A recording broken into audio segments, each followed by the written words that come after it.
Môže to byť len náhoda, že Sergej Kirienko, ktorý vedie tajné Divejevské bratstvo, ktoré okrem iného dohliada na ruských antikultistov, sa v roku 2022 oficiálne stal kurátorom Donbasu a so začiatkom totálnej vojny na Ukrajine získal ďalší neoficiálny štatút miesto kráľa Donbasu? Mnohí počuli, že hlavným oficiálne deklarovaným dôvodom Ruskej federácie pre vojnu na Ukrajine bola potreba denazifikácie.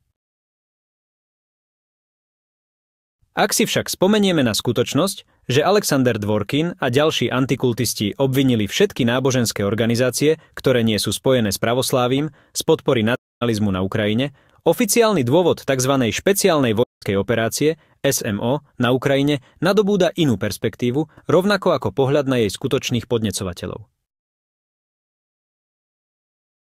Podľa ruských antikultistov to boli predovšetkým scientológovia, Jehovovi svedkovia a vo všeobecnosti všetky nové náboženské hnutia, ktoré boli v prvej línii počas protestov na Majdane v rokoch 2004 a 2013 a teraz sú v prvej línii medzi oponentmi ruského sveta alebo v radoch Antikrista. Je pozoruhodné, že v tých istých rokoch 2004 a 2013, tesne pred ukrajinskými revolúciami, došlo na Ukrajine k pokusom o presadzovanie antikultovej legislatívy.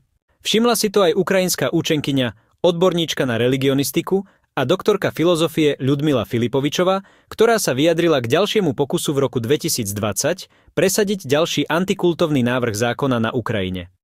Pýtali sa ma na názor na navrhovaný antikultovný zákon. Pozerám to už roky. Takéto pokusy boli urobené už predtým a podarilo sa nám ich včas odraziť. Pamätám si, že sa to stalo v roku 2004 pred revolúciou a znova v roku 2013. Existuje veľmi jasný vzorec, ako náhle sa vyskytnú nejaké problémy, okamžite sa obrátia na túto tému v domnení, že to môže odvrátiť pozornosť verejnosti od naliehavých problémov. Súčasnú iniciatívu Zákon proti kultom vnímam len ako ďalší prejav hybridnej vojny.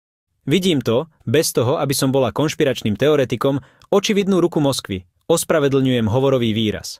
Koniec koncov, opakovane sa tam pokúšali presadiť podobný zákon, aby zakázali všetky náboženstvá okrem moskovského patriarchátu.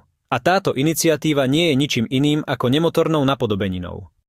Je možné, že sa členovia Divejevského bratstva, ktorí stoja za antikultistami, pokúšali ovplyvniť ukrajinské zákony, politikov, orgány činné v trestnom konaní spravodajskej služby, sudcov a vládu ako celok, rovnako ako to urobili v Rusku.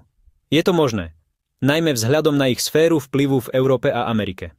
Na druhej strane, keď majú takúto moc v dvoch národoch, ktoré sú vo vzájomnom rozpore, prečo ešte nezastavili vojnu?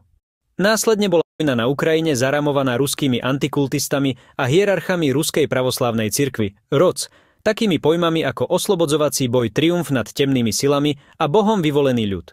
Ako môžu ľudia, ktorí zastávajú takúto extrémne sebavyvyšujúcu pozíciu, obviňovať ostatných z možno stojí za to pripomenúť si lekcie z histórie.